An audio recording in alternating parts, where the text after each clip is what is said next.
Here I have the knife for Mack The Knife that I'm refurbishing for, well, repurposing basically and refurbishing.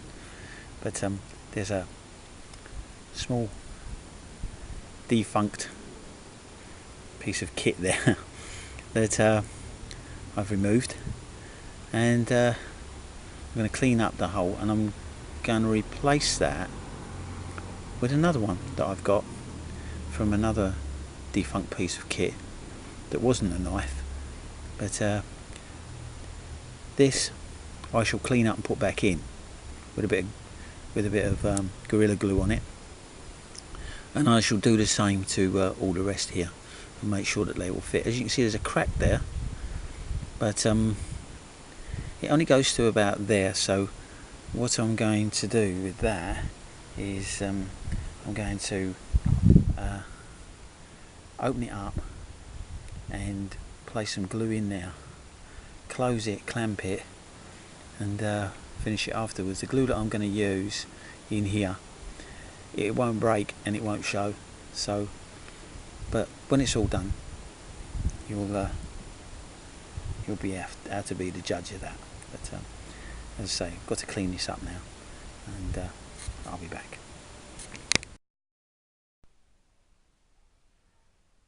Now I've taken the knife and removed the pin, cleaned the inside and the around the outside, cleaned the pin because that was I don't know how old this knife is, but there's a lot of build up of all kinds of residue on that, so I've cleaned that, and the inside of it I've cleaned as well, and I've got a new spar to go in the other end, and I'm going to put some glue on that and put it back in again.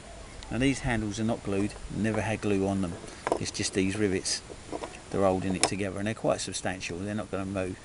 But this one is just belt and braces for me, you know what I'm like. I just like to make sure that my work is not going to come undone, so, and it won't.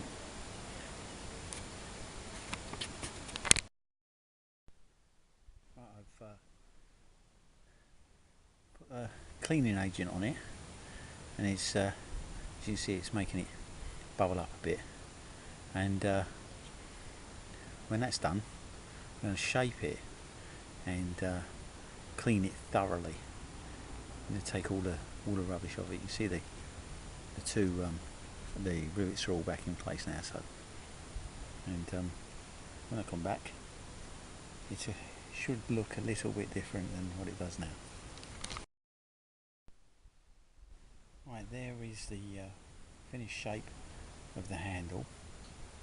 I've taken that great big lump stop off the back because it gives you a longer grip and you can hold it back or forward, and I've repaired all the damage that was on it, and I've refaced all the rivets that were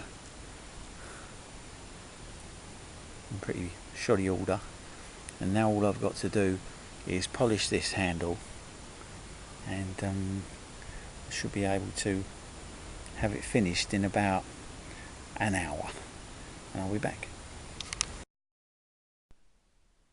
Now all the resharpening, shaping is done, but the sharpening isn't, so I've got to do that next. But this is all the reshaping, and this is I've taken it down. I'm not taking all the scratches out of the handle and all the digs and divots, because this is a first for me. Repurposing a knife is fine. You get a new knife and you make it into something else. But when you restore and refurbish, which I've never done before, I've never restored a knife then refurbished it. Restored a knife and then repurposed it, sorry, getting tied up in my words. But as you can see, the shape is different now, and it's much more, I love this word, ergonomic. It fits the hand, you can come back on it, you can come forward on it, and I've made a knife like this before, a handle like this before, and dropped it back like that for a man with big hands, and Mack likes a meaty handle, so there it is. I've kept a lot of the belly is still part of it. I've trimmed it just slightly, and I'm now going to take the tape off, sharpen the knife, and then I'm going to oil the handle, and then Mack, it's ready to go back to you. But we'll see what it looks like in a minute.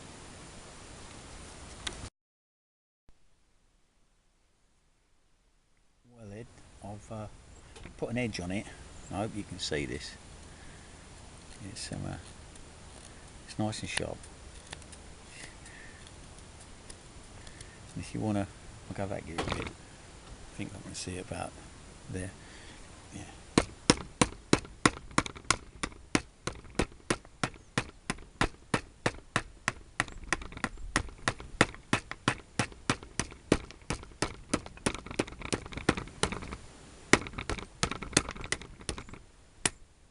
Cack-handed way of making a feather stick, I know, but you can see it's sharp, mate. It's as sharp as you need it for that kind of work. And I'm not going to shave my arm because I've got no hairs left. But there you go, it's yours. And now I'm going to oil this handle. It's not even oiled yet, and you see what that comes up like, because I believe that this is rosewood, and it is absolutely gorgeous. All the soap scum and stuff that was on it has actually protected it. So reshaping it, and I've not stained it or done anything to it. I've just cleaned away all the soap and soap scum and years of grime that's on it. I've left a few knocks that were in there because I'm not going to go back that far, otherwise it'd just make it look, you know. But as I say, this is the first ever restoration and repurpose I've ever done. But the restoration come out alright, and so has the repurpose, I think, because the handle, I think you'll like that because you can really swing on it and choke, and you can choke it as well. So there you are. It's coming on. The next thing is to oil this handle.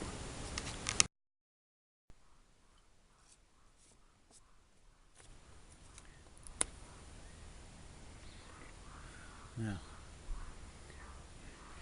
as you can see, it's been reshaped now. Now on this rag I have some oil that's for old wood. It's an antique oil for old wood. I'm going to do it with that, and then I'm going to put some other stuff on it that'll protect it even more. But just see how this comes up. It's a shame that oh my life.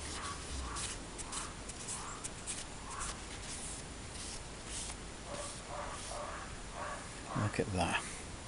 That is absolutely gorgeous, and all I've done is clean. You can see the other side. And all I've done to that is clean all the soap scum off of it and oil it, and it is absolutely. I thought it might be, when you gave it to me, Mack, I thought it might be because years ago they used good wood for handles. If they made a working knife, it had pucker stuff, and these rivets, now I've reseated them. All I can say is that's what it's come up like, mate. Hope you like it. I'm just going to do a little bit of more titivation on it, and I'll be back.